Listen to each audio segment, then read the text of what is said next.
ცხენის ხორცით დამზადებული 3 სხვადასხვა დელიკატესით გვიმასპინძლება. აქედან 2 უმია, ხოლო ეს ზეხვია დამუშავებული. თუმცა რითი, საკითხავი აი ეს არის. დასინჯავ თქვენს. Кровяная колбаса. Кровяная читайте. Кровь.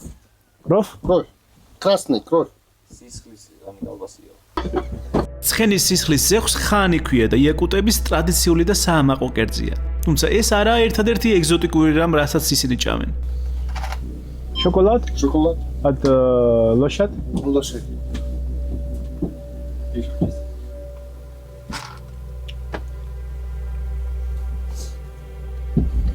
Что это? Вкусно.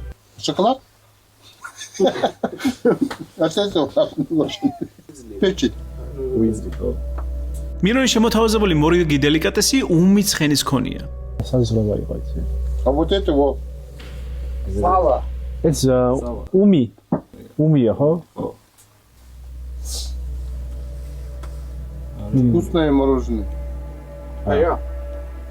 Невкусно? Да? უმატკვება გადარჩენის მექანიზმია და არა ახირება. ამ ტოტალურ გამყინვარებაში ორგანიზმს სითბოს შესანარჩუნებლად ბევრად მეტი ენერგიის დახარჯვა უწევს. უმი ხორცი კი მომზადებულისგან განსხვავებით ბევრად უფრო სწრაფად აღადგენს ენერგიის მარაგებს.